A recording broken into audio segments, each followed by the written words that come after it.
마태복음에 보면 종말의 세대에 관한 말씀이 나옵니다. 해봅시다. 종말의 세대. 종말의 세대.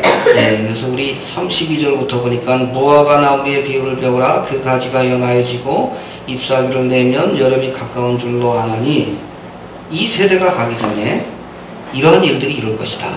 해봅시다. 이 세대가 가기 전에. 이 세대가 가기 전에. 앞서 열관 여러 가지 시대의 징조들을 말씀하시면서 그것을 지켜보는 세대. 예수님이 예언하신 그런 것을 지켜보는 전쟁과 지진과 온역과 여러 가지 이스라엘이 다시 한번 역사 속에 등장하는 그런 모습들을 지켜본 세대가 바로 예수님이 말씀하신 이 세대, 종말의 세대가 될 것이다라고 말씀하고 있습니다. 우리가 지지난주부터 살펴봤지만은 여러분 우리가 살고 있는 이 세대가 바로 마지막 예수님이 말씀하신 종말의 세대인 것을 여러분 꼭 기억할 수 있게 되길 바랍니다. 그래서 주님의 오심이 얼마 남지 않았어요. 네, 그걸 우리가 늘 생각하면서 하루하루 우리에게 주어진 시간들을 가치 있게 살아야 할 줄로 그렇게 믿습니다. 그래서 우리가 지난 시간에 보면 이 종말의 세대, 특별히 교회의 모습에 대해서 살펴봤는데 교회는 이 마지막 때가 바로 배도의 시대가 될 것이다. 많은 거짓 선지자와 거짓 그리스도가 나타나서 성도들을 미혹하여 어찌 보면 교회 안에서 양과 염소, 알곡과 가라지, 또 말씀 안에 바로 선자와 그렇지 못한 자를 주님께서 나누시게 될 것이다. 말씀 안에 바로 섭시다. 그래서 저는 나름대로 열심히 믿고 구원의 자리에 서지 못하는 일이 생길 수도 있어요. 그런가 하면 핍박과 증오의 세대다. 요즘 점점 교회에 대한 핍박과 증오가 늘어나고 있어요. 하루에도 한 3,000명씩 기독교인들이 순교의 간다고 합니다. 알려지지 않아서 그렇지. 요즘 또 종교 다원주의 사회이기 때문에 예수의 유일성, 기독교 외에는 구원이 없다라고 말하는 기독교인들이 점점 세상 사람들에게 편협한 사고를 가진 그런 사람들로 그렇게 매도되고 있고 증오의 대상이 되고 있는 것을 우리가 보게 됩니다. 이 종말의 징조예요. 또 불법이 성하고 사랑이 식어진다라고 했어요. 이 불법이 성한다는 것은 하나님의 말씀을 외면하고 무시합니다. 교회 안에서 하나님의 명백하게 주신 말씀들을 교인들이 예수 믿는다고 하는 사람들이 말씀을 무시해요. 동성연애는 죄라고 분명히 말씀하는데 요즘 어떤 목사들 심지어 신학자들 사이에서도 동성연애가 죄가 아닌 것처럼 얘기하는 사람도 있어요. 하나님의 말씀을 무시합니다. 불법이 성합니다. 그런가 하면 사랑이 식어진다. 하나님께 대한 열정과 사랑이 식어지고 있어요. 모임들이 약해집니다. 그 뜨겁던 열정들이 식어지고 있어요. 이 종말의 세대에 나타날 교회의 모습입니다. 그리고 마지막 땅끝까지 복음이 전파될 것이다. 이미 그런 세대에 우리가 살고 있죠? 언제든지 인터넷, 저 교회에 제가 설교한 것도 지금 올려놔 있는데 한번 좀 들어가 보시길 바랍니다. 혹시 예배 못 나오시는 분들은 제가 가능하면 저 동영상까지 올려놓을 테니까 예배 참석 못하시면 인터넷을 통해서도 한번 확인할 수 있게 되길 바랍니다. 언제 어디서든지 하나님의 말씀을 들을 수 있는 그러한 시대를 우리가 살고 있다는 거예요. 성경 없어도 돼요. 저도 설교 준비할 때 인터넷에 있는 설교 사이트 아니면 성경 사이트들이 있습니다. 거기 딱 치면 성경이 다 나와요. 심지어는 헬라어 히브리어 성경까지 딱 나옵니다. 구태여 찾아볼 필요가 없어. 땅끝까지 복음이 전파된 시대를 우리가 살고 있다는 겁니다. 그리고 두 번째 세상의 모습에 대해서 말씀하는데 이 마지막 종말의 세대의 세상의 모습은 고통하는 때가 될 것이다 라고 분명히 말씀합니다. 해봅시다. 고통하는 때가 될 것이다. 고통하는 때가 될 것이다. 곳곳에 전쟁이 일어날 것이고 처처에 전쟁이 일어날 것이고 또 기근과 지진과 온역 자연의 재앙으로 많은 사람들이 고통을 당하게 될 것이다. 우리가 그런 소식들을 많이 듣고 있죠? 중국에도 지금 그 남부지방에 비가 안 와가지고 난리래요. 이 기근으로 이어집니다. 식량으로. 그 미국에서는 또 미시시피 지역에 비가 너무 많이 와가지고 다 여기 침수가 됐는데 그 지역이 곡창지대예요. 이 자연의 재앙, 기근, 성경에서 예언한 이 고통하는 때 이 자연의 재앙이 있을 것이라는 그 말씀이 실현되고 있는 시대. 또 우리 지진이라든지 열거하기 힘들 정도로 우리가 그러한 징조, 시대의 징조들을 우리가 많이 보고 있는데 여러분 이것이 주님 오시는 발자국 소리라고 느낄 수 있어야 합니다. 그냥 넘어가지 마시고 이해가 되십니까? 네. 올여름에 우리나라에도 뭐 비도 많이 올 것이고 태풍도 많이 올 것이고 그렇게 될 겁니다.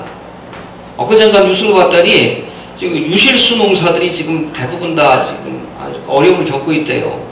냉해를 입고 또 벌들이 사라져가지고 지금 매실을 따야 되는데 열매가 없대. 작년보다 10분의 1 정도밖에 그 수확을 못하고 있대요. 기근입니다.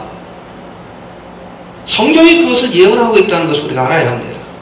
알겠습니까? 물론 여러분 역사적으로 전쟁, 지진, 기근, 온역, 자연의 재앙이나 전쟁이 없었던 적은 없지만 그러나 종말의 때에는 그것이 강도가 세지고 빈도가 잦아진다라고 말씀합니다. 해봅시다. 강도가 세지고 빈도가 잦아진다.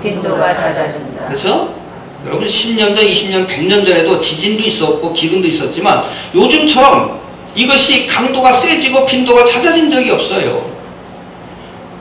재난의 시작이라고 했습니다. 해봅시다. 시작이다. 끝이 아니에요. 이미 재난이 시작이 됐는데 끝이 아닙니다. 마지막까지 갈 거예요. 예수님 오실 때까지. 이 재난이. 본격적인 재난은 7년 대화할 때 있을 것이다 라고 말씀합니다. 종말의 징조입니다. 그리고 이 세상의 모습 두 번째는 기술의 발달이에요. 기술과 과학이 발달해서 사람들이 빨리 왕래하고 그죠? 그야말로 그냥 서울에서 아침 먹고 동경에서 점심 먹고 뭐 파리에서 저녁을 먹을 수 있는 발달된 교통의 시대. 다니엘서에 보니까 사람들이 빨리 왕래하고 또 두 번째는 지식이 더할 것이다. 해봅시다. 지식이 더한다. 지식의 시대, 인포메이션, IT 시대를 성경이 이미 우리에게 예언하고 있습니다. 기원전 500년, 600년 전에, 지금으로부터 한 2500년, 600년 전에 이미 다니엘을 통해서, 구약의 선지자를 통해서 종말의 때의 모습이 이럴 것이다 라고 말씀하셨는데 그 되고 있어요. 그런가 하면 텔레커뮤니케이션, 텔레비전이 발전할 것이다. 이게 보니까 요한계시록에 보니까 예루살렘에서 두 증인, 하나님의 복음을 증거하는 엘리야와 모세라고 이렇게 추측하는데 이 두 증인이 적그리스도에 의해서 목숨을 잃게 됩니다. 근데 그 모습을 세상 모든 사람들이 지켜본다고 했어요. 세상 모든 사람들이 지켜본대. 어떻게 가능합니까? 위성 중계하는 거예요. CNN 기자가 와서 아 보십시오. 그동안 우리를 괴롭혔던 또 세계정부에 반대했던 이 두 증인이 뭐 자칭 일컬어 하나님의 선지자라고 하는 사람들이 우리의 위대한 지도자에 의해서 그렇게 목숨을 잃고 결국 이렇게 시체가 되었습니다. 인터뷰 한 거예요. 아마 보여주면서 옆에 사람들한테. 그걸 온 세상 사람들이 지켜본다고 했어요.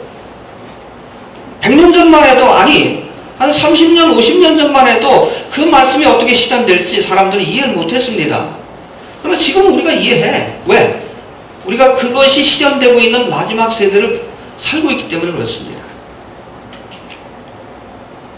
그런 가운데 666의 표라고 해서 이 표를 받지 않으면 사람이 물건을 사고 팔 수 없는, 또 이 표를 받는 순간 사람들이 마치 노예와 같이 컴퓨터로 의해서 그 사람들의 일거수일투족이 그렇게 다 추적이 가능한 그러한 시대가 될 것이다. 이미 그것이 나와 있죠? 여러분 아이폰 같은 거 거기에 RFID 칩이 들어가 있는데 여러분들이 어디서 뭘 했는지 그 칩 추적이 다 됩니다. 다 되고 있어요. 옛날부터 그렇게 하고 있습니다. 이제 그것을 우리의 오른손이나 이마에 받게 한다고 그랬는데 그게 RFID 칩이에요. 기술은 다 나와 있습니다.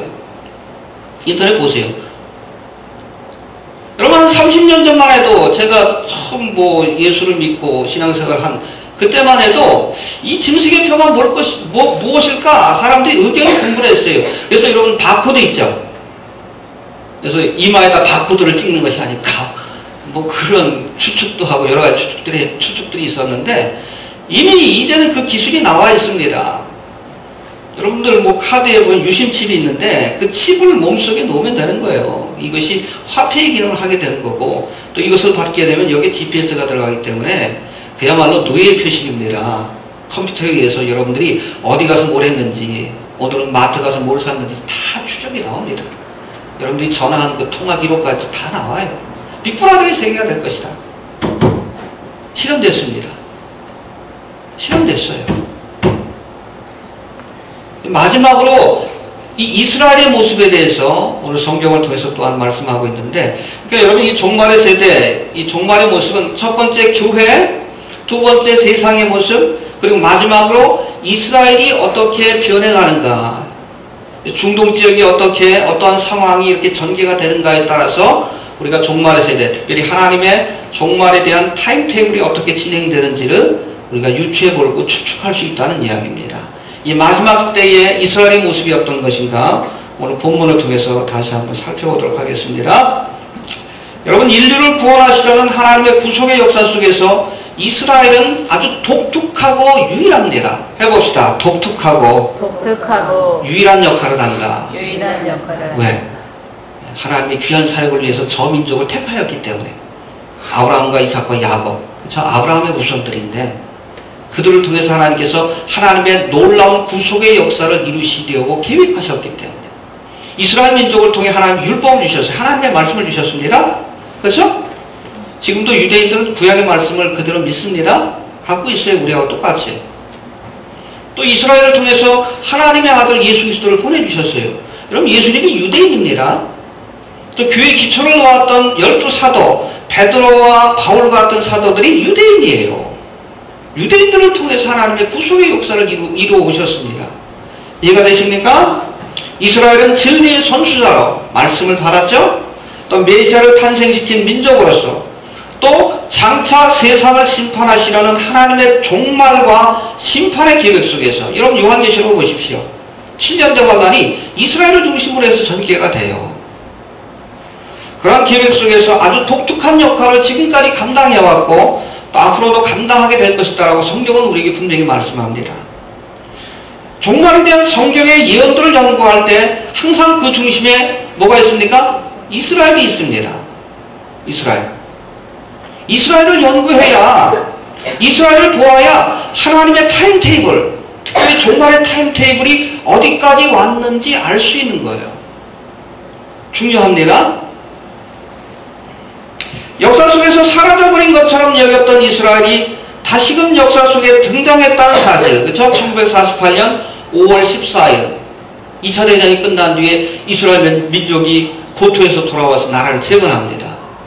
이 굉장한 사건이거든요. 그래서 여러분 마태복음 24장 몇 절인가요? 32절에 보면 무화과 나무의 비유를 배우라. 이거 한번 봅시다. 32절 시작. 무화과 나무의 비유를 배우라. 그 가지가 연하여지고 잎사귀를 내면 여름이 가까운 줄을 아느니. 예, 그래서 이 말씀을 어떤 분은 그렇게 해석합니다. 이 무화과 나무가 이스라엘을 상징하는 나무예요. 해봅시다. 이스라엘. 그죠? 성경에 보면 이스라엘을 상징하는 세 나무가 있어요. 첫 번째 뭐가 있습니까? 무화과 나무. 두 번째 나는 포도나무야. 너희를 가지니. 포도나무. 그런 거 하면 감람나무. 올리브나무죠? 이 세 가지 나무가 이스라엘을 상징하는데 이 세 가지 나무 자체가 여러분 열매를 얻기 위해서 하나님이 심는 나무들입니다. 이해가 되십니까? 근데 이스라엘을 통해서 하나님께서 열매를 요구하시고 얻기를 원했는데 그 사명을 감당하지 못하니까 그걸 잘라버리고 거기다가 돌감람나무 가지인 교회를 심어서 열매를 맺게 하셨다. 그게 로마서 12장에 나오는 말씀입니다. 아무튼 무화과 나무나 감람나무나 포도나무나 열매를 맺는 나무인데 이 무화과 나무도 이스라엘을 상징하는 나무입니다. 그래서 여기 보니까 무화과 나무에 비유를 배우라. 그 가지가 연하여지고 잎사귀를 내면, 요즘 그렇죠?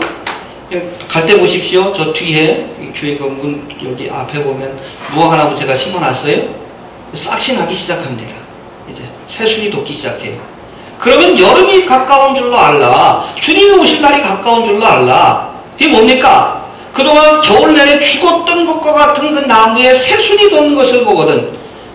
역사 속에서 사라지고 없어진 것과 같은 이스라엘이 역사 속에 다시 한번 등장하는 것을 보거든. 그날이 가까운 줄로 알라. 예수님이 재림하실 종말의 때가 가까운 증거다. 이 세대가 오기 전에 그 이 세대가 뭡니까? 이스라엘의 독립을, 이스라엘이 역사 속에서 다시 한번 재건되는 그 모습을 지켜본 세대가 돌아가시기 전에 인자가 다시 오리라.